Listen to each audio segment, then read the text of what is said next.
Bonjour à tous, Franck Muller, ici Lyon, et nous sommes mardi soir, mardi 16 juin.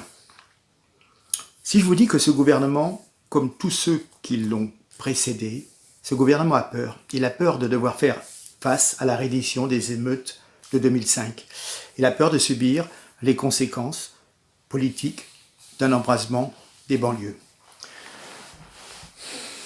J'avais envie de vous dire, voilà, cela fait une dizaine de jours que les grands médias, radio, télé, après l'obsession unique du Covid-19 et du confinement, inondent les consciences occidentales d'un message à sens unique sur les violences policières et le supposé racisme dans la police, dans les polices, d'un continent à l'autre.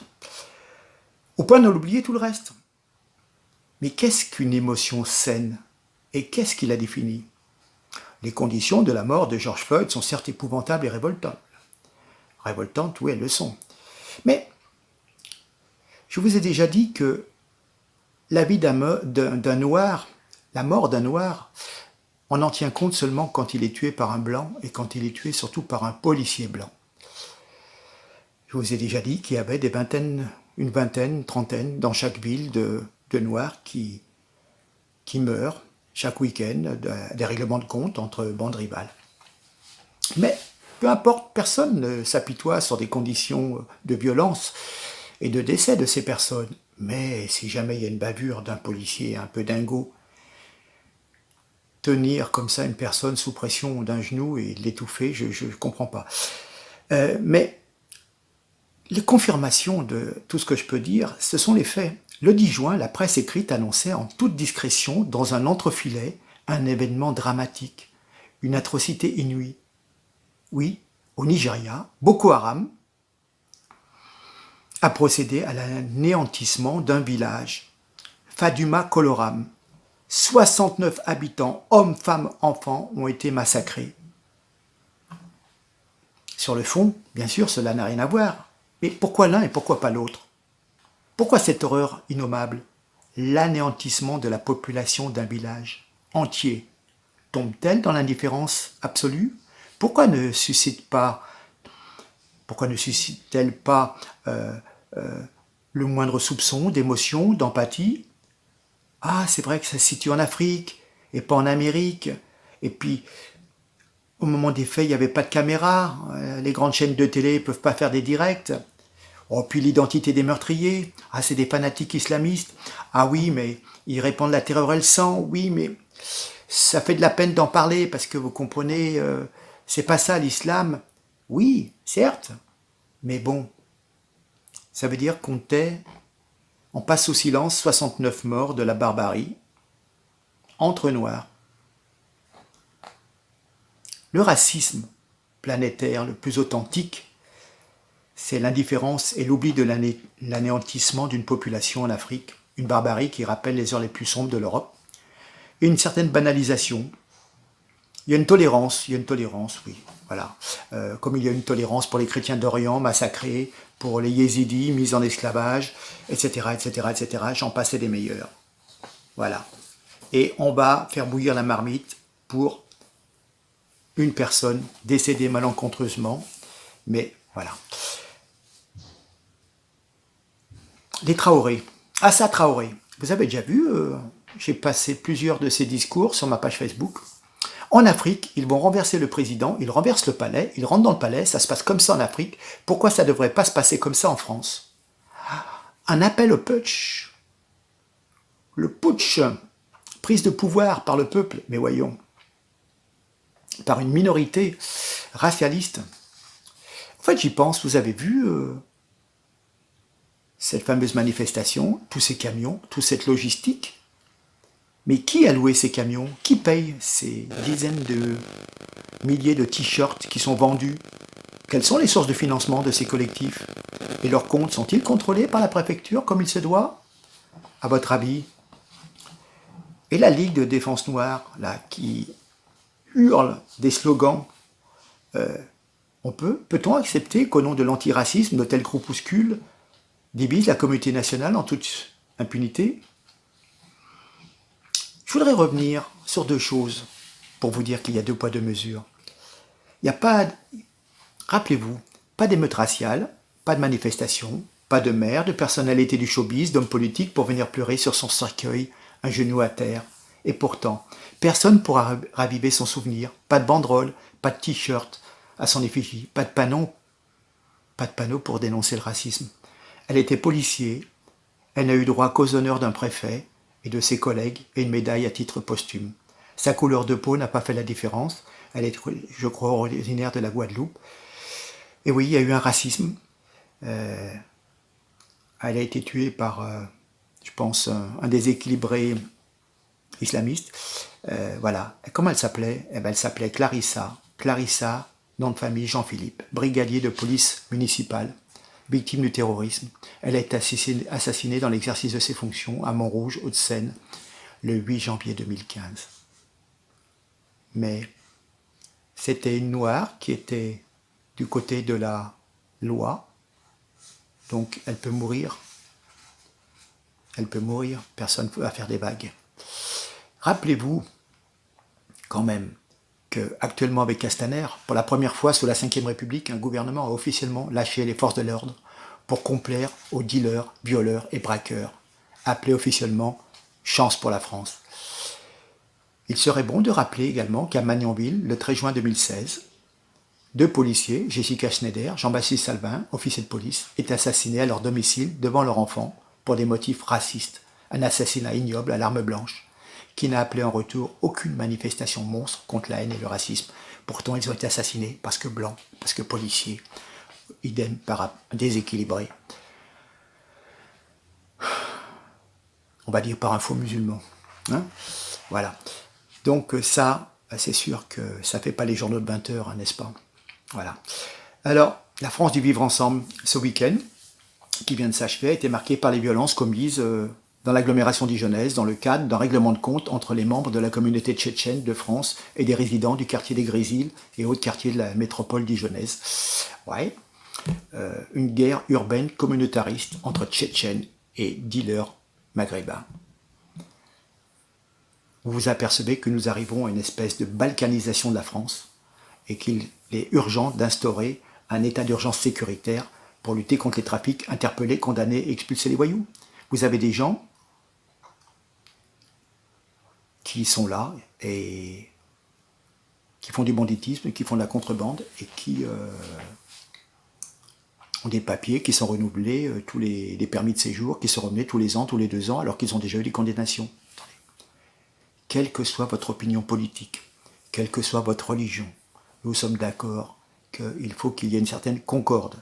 Dans la mesure où vous avez affaire à des gens qui ont des permis de séjour, qui ont des autorisations de rester en France, mais vous donnez une autorisation de rester en France à quelqu'un, dans la mesure où il va se tenir correctement. Quand vous avez, je crois que j'entendais aujourd'hui Nicolas Dupont-Aignan qui nous parlait du cas d'un Tchétchène, je crois 17 condamnations, en plus violence sur sa femme, violence très sévère, il battait sa femme, il a eu des tas d'embrouilles et tout. Et ce monsieur, chaque fois, on lui renouvelle son permis de séjour. Non monsieur, vous êtes gentil, 1 fois, 2 fois, c'est terminé. Vous êtes passage, dehors. Tous les pays le font. C'est pas du racisme. C'est justement pour qu'il n'y ait pas de racisme, qu'on ne puisse pas dire il est afghan, il est kurde, il est turc, il est nord-africain, etc. Couper les branches pourries. C'est tout. C'est tout. Alors qu'est-ce qu'on a eu aujourd'hui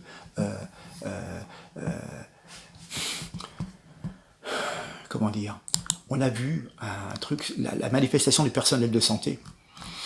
Et je vois des salopards qui s'en prennent à la voiture d'un handicapé, qui sont en train de casser, rouler cette voiture. Mon Dieu, c'est de la folie. Et alors, j'ai également, vous verrez sur ma page Facebook, des vidéos de ces jeunes de Dijon qui sont avec des kalachnikovs, avec des armes de guerre, prêts à s'en servir. Ben non, voilà. Alors, nous sommes tombés bien bas, mais ça, je vais y revenir, c'est un espèce de laxisme généralisé. C'est-à-dire que la seule question qui se pose est de savoir, mais pourquoi les Français ne se révoltent pas? Pourquoi ils tolèrent le pouvoir le plus lamentable qu'ils aient eu à subir depuis 1944? Depuis des décennies, les gouvernements, les médias, l'oligarchie les manipulent hontement. Avant d'être élus, on vous promet la lune, et ensuite on ne vous offre que des lendemain désenchanté. Les Français étaient fatigués de Sarkozy. Ils ont pris Hollande sans enthousiasme. Écœurés de Hollande, ils ont été dupés par un tour de passe-passe qui a assuré la continuité, sinon du socialisme, au moins de certains socialistes, des carriéristes, tendance caviar, plus ou moins proches de DSK, rejoints par quelques aussi aventuriers venus en apparence de la droite. Et depuis plus de 3 ans, la France a accéléré un déclin et une décadence, alors qu'on leur avait eu le cynisme de leur faire espérer un redressement, un nouveau monde. Benalla, gilets jaunes, grèves, manifestations, retard et pénurie face à l'épidémie. Tout ce mépris jeté aux Français par leur président, insuffisance criante d'une majorité parlementaire sans expérience, sans racines et sans unité qui se fracasse sur la réalité, ministre d'une nullité humiliante pour notre pays. Et pendant ce temps, les actes terroristes, camouflés en gestes de déséquilibrés, la mainmise de tribus de délinquants sur les quartiers dits sensibles, se poursuivent. Le bilan est à ce point désastreux qu'on a envie de crier, mais la coupe est pleine. Maintenant, elle déborde. L'affaire Traoré, c'est quoi? C'est le retour de Leonarda à la puissance 10. L'humiliation d'un peuple et d'un État. Tandis que le ministre de l'Intérieur, avec une inconscience et une incompétence abyssale, ose prétendre que l'émotion l'emporte sur la loi et s'interdit de faire appliquer celle-ci. La garde des Sceaux se mêle d'une affaire judiciaire en cours et se fait snober par la famille de délinquants qu'elle invitait à la prestigieuse chancellerie. Semble-t-il à la demande d'Emmanuel Macron. Mais cette famille laisse entendre que si l'Élysée veut l'inviter, elle viendra. Cette famille? Mais si l'on croit tous les articles parus dans la presse, Adama Traoré, 17 procédures à son actif pour vol, trafic de stupéfiants, viol en prison.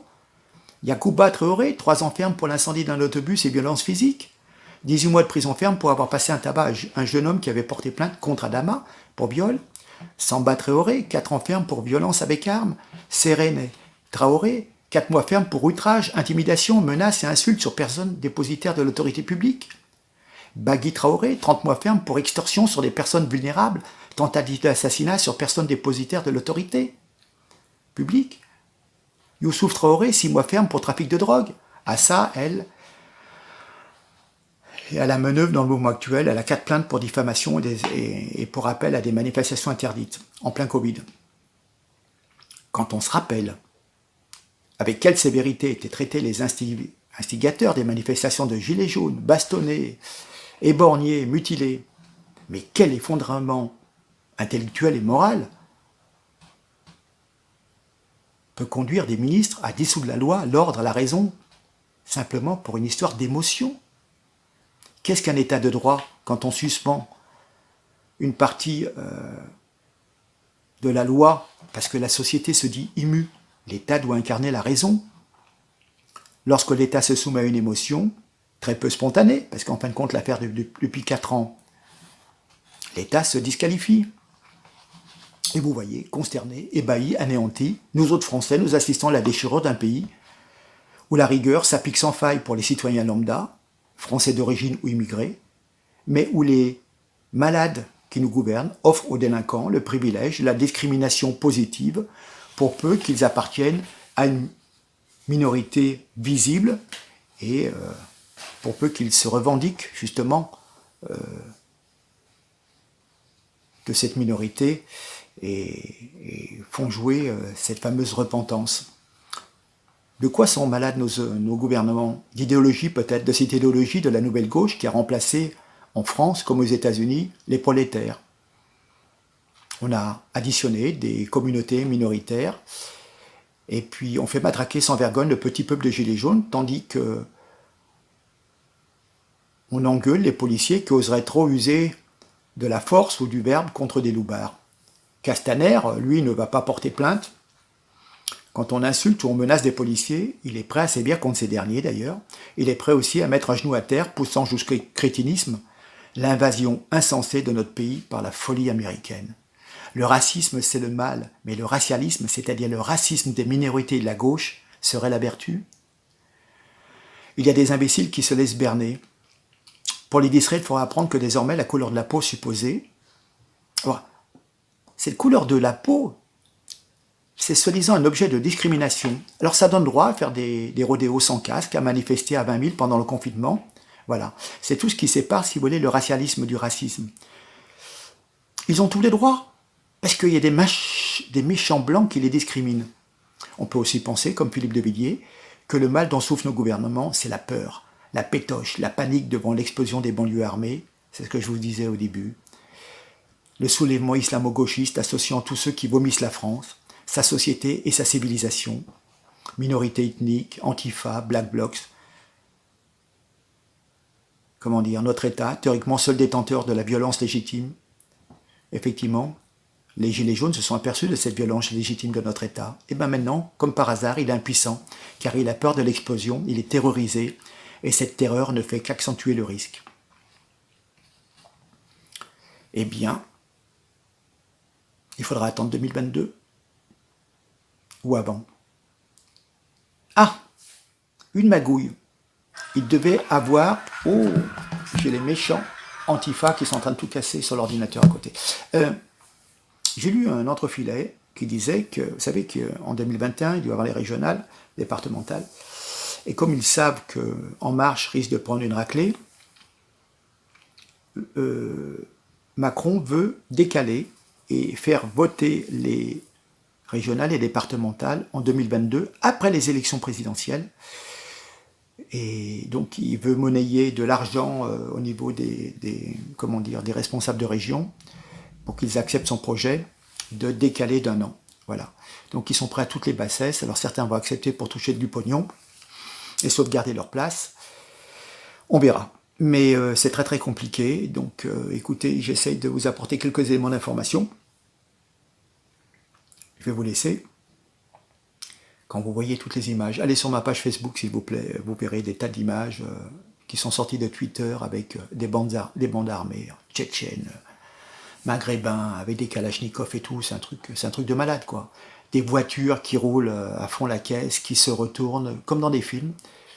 Mais heureusement qu'il n'y a pas d'enfants. Parce que ce que je voudrais dire après les gens qui m'écrivent pour me dire que je suis raciste, dans ces cités-là, vous avez quoi ? Vous avez 90% de personnes qui sont issues de l'immigration. Vous voyez, vous, une maman, avec ses petits-enfants ou son bébé, qui essaye de traverser la rue, là, et qui se prend une balle de Kalachnikov tirée par un Tchétchène, ou qui va se faire renverser par une voiture complètement folle. Hein ? Qu'est-ce qu'on dira ? Ne vous inquiétez pas, hein, les élites, hein, les richards, ils sont dans leur beau quartier, dans leur villa, bien tranquilles, la BM est au fond du garage, la Porsche aussi. Eux, ça leur pose pas de problème que les voitures soient brûlées. D'accord ? Voilà. Œuvrer à la tranquillité dans les quartiers, dans les cités, c'est séparer le bon grain de l'ivraie.